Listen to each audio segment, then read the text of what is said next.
Hey y'all, welcome to Christine Reviews. Today we are working on an Elite Gourmet bread machine by Maximatic. So I got this one on Amazon, right here, in August. I believe it was on my stepson's birthday, August 16th is when I had ordered it. And it is December 2nd now, so I've been using it a while. I used it for many things, and I'm going to go over some of my favorite things about it, its features, and some things that I don't particularly care for about it. I got my specs on the computer here. This one is a 1 pound to 1.5 pound to 2 pound loaf bread pan. It's aluminum and non-stick. It includes 19 programmed menu varieties here on the screen. It includes somewhere,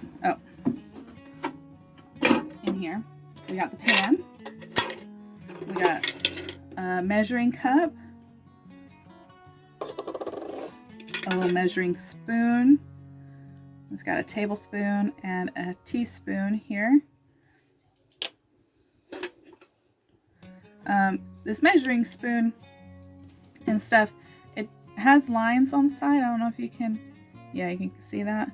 It doesn't have any numbers or anything on it to tell you exactly where you're at. If you're not good at eyeballing, like I use the will of my ancestors and I just know however much I'm supposed to put in, so I don't necessarily use these. But if you don't know how to do that, you're not very good at that, or you're not very confident in that, then you might want to use a different measuring utensils. It's got the paddle for kneading, which sticks up onto this thing here, and it gets stuck a lot when cooking, and that's why, where did I stick it? Oh, that's why it comes with this thing over here. I had just got done unsticking it because we made 4 loaves of bread the other day, and it was quite stuck.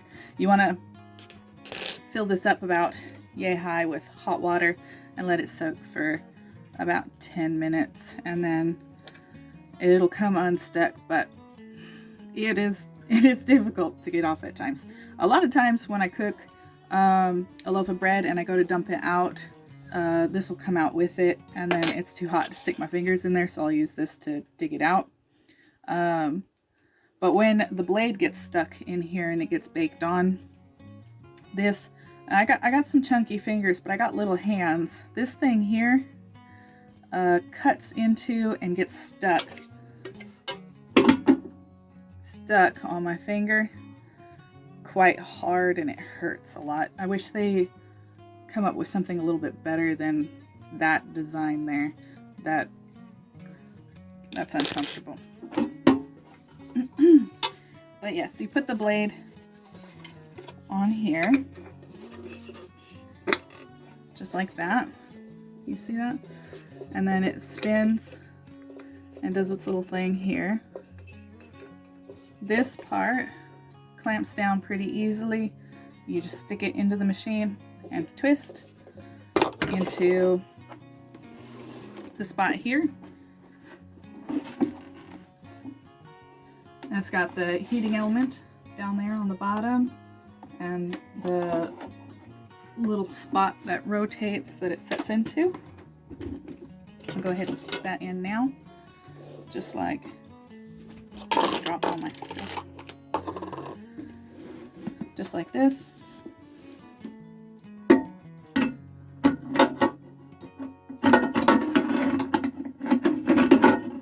And sometimes it doesn't line up, so you got to come in here and give it or this a little turn on the bottom so that it lines up proper. There it goes, and you'll be able to feel it grab. And it doesn't take much of a turn. I mean, you see that? That's it. Now it's stuck. Just a little bitty turn. Alright, so let's talk about functions. Here, oh, this lid comes to the side a little bit. And did you see that? Right there. It actually lets a little air out, some hot air when you're proofing and stuff, so you want to make sure that you got it set even. Functions. Can you see them? Right there. I'll read them to you so you get a little better view. My light is making that hard to read. Alright, so we got a basic bread, which is my go-to setting. It's quick, about 3 hours from start to finish. There's the quick setting. I don't use that one. I haven't used it. There's a sweetbread setting, which is kind of like a Hawaiian type recipe if you go off of their pamphlet. It does come with an instruction manual. I don't much care for it. I've tried it out, kept some basics, altered most of them, and then it disappeared. Number 4 is a French bread setting, and I've used that. It's pretty good. It's basically the same as all their other recipes in the pamphlet. It's just got more sodium. Whole wheat, I don't much care for that. Rye bread, haven't used that yet either. Gluten-free, no. Rice bread, I have tried that and it did turn out pretty good. Sandwich bread, number 9. Number 1 and number 9, basic and sandwich bread, I use the most. Now the sandwich bread setting runs for 5 hours. It goes through extra spins and it goes through a longer proofing period. And I think that's just to get the air bubbles from the yeast smaller, so that way you're not stuck with such big bubbles and you have holes in your bread when you're trying to eat a sandwich and your finger goes through it or something. 10 is the cake setting. That setting I've had absolutely no luck with.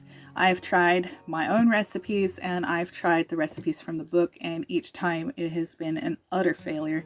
And also, if you follow some of the recipes in the book, it will cook over and touch the top of the glass there, or plastic.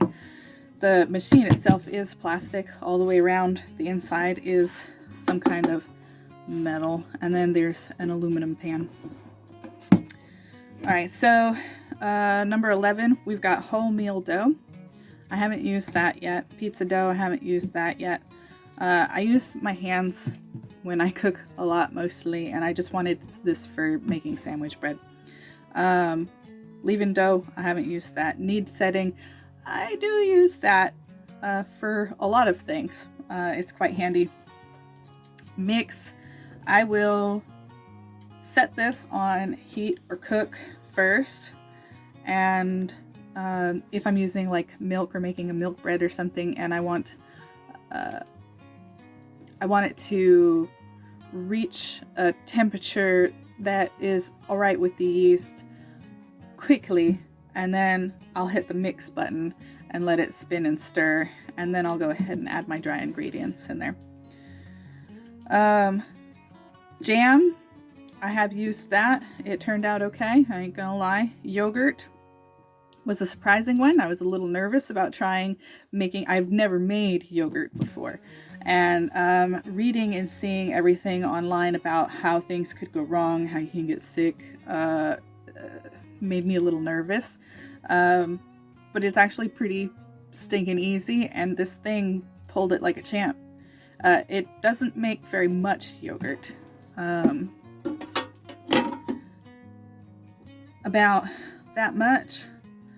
And it takes a very, very long time. At least 12 hours. Defrost, I haven't used that.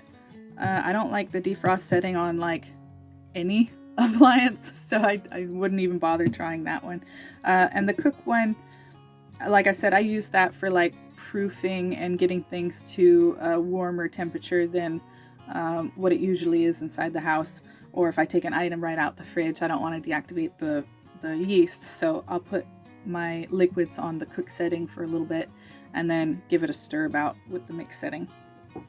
So There's the 1 pound, 1/2 pound, 2 pound setting. There's a light, medium, and dark.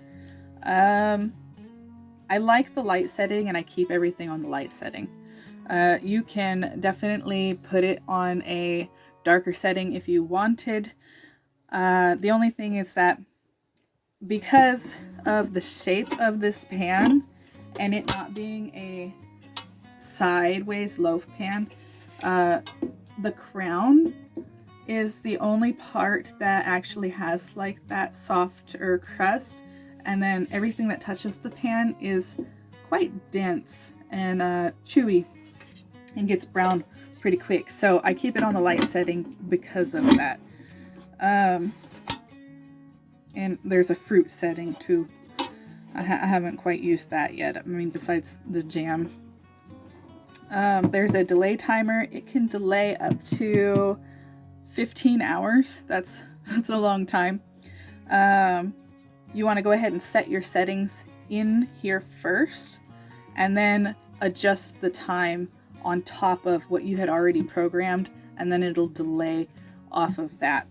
If you have raw egg in here, or if you have dairy, I wouldn't suggest delaying it for very long unless it's like at least 40 degrees in your house. I live in a travel trailer. I've got my backdrop sheet thing that I made hanging up so you don't have to see all the ugliness of the backgrounds and the boarded up like insulation window stuffs in my AC unit. But it gets rather cold in here during the winter, and it's hard to keep temperatures the same, and it gets really, really hot in here during the summer, and it's also really hard to maintain. Like I said, I got the window unit. My AC that's built in, it works, but for some reason trips my electric, and I have not been able to use it the entire time we've had this trailer. So, yeah, bread. I have made, I don't even know how many loaves of bread in here. I've got one here. This is going to get a bit noisy with my bags, but I get these bags on Amazon. This is, oh, it smells so good. This is a pepper bread. It is a jalapeno, all the peppers and stuff I got from the garden, a purple bell pepper, 3 habaneros, and some sweet peppers. You can see I cut this one because it was really cold. It was really cold in the house, and my yeast didn't proof as it should have. So this, you can see the crown is right here on the top. It didn't rise as high, so it's a bit denser. What I did to compensate there was for the next batches of bread that I had done was I added another 1/2 of a tablespoon of yeast, and then they all started rising and stuff like normal. I mean, they were like maybe this much shorter than what I would normally cook out of here, but I mean, that's not much to complain about. So this one was small enough for me to go ahead and cut this way. Otherwise, I would have ended up cutting, if I cut sideways, with slices of bread this tall. We don't want that. But you can see it's got a pretty nice texture right there. One thing I don't particularly like about bread machine recipes is that they call for all-purpose flour in almost every recipe. I prefer the gluten. The gluten makes it chewy. It gives it that bite. So I use glutinous flour. I use bread flour. Sometimes I'll go ahead and work it down a little bit with some, or dilute it a little bit with some regular flour, all-purpose flour. That's quite good.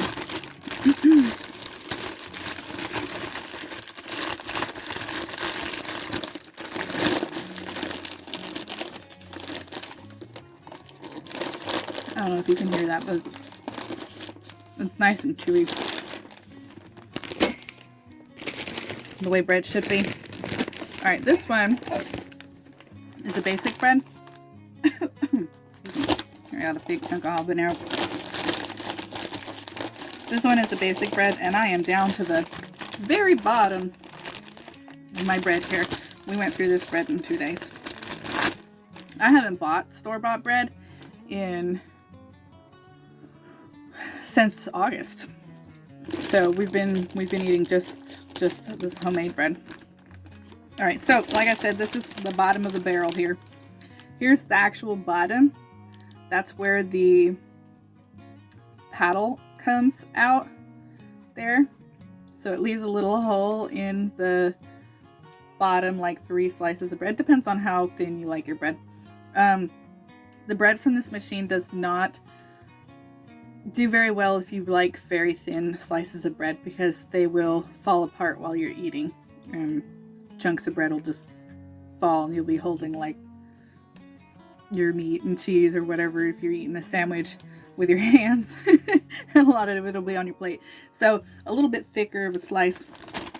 I have these cut at about 10 millimeters. This one is just a basic sandwich bread recipe, and I followed it almost to the T for the manual, except for I had adjusted the flour with bread flour, and then 30 minutes before this one is over, I go ahead and open the top, and I put a little chunk of butter on each of the corners and a little chunk of butter on the top, and then reclose the lid, and then it kind of gives it this crispy, buttery, flaky, croissant-ish like type texture to the bread, and I love it. Now, as you can see, this one was sliced vertically instead of, or horizontally instead of vertically, because this was a full-size pan. I ended up putting more yeast in it to compensate for the temperature, and then that is how big your typical slice of bread is from the machine there. And you can see that is day-old bread, and it's beautiful. Beautiful, nice texture. The outside's quite a bit chewier than the inside. I don't know if you can hear that. Can you hear that? I don't know which side my mic's on. Isn't that pretty? It does make really good bread. Really good bread.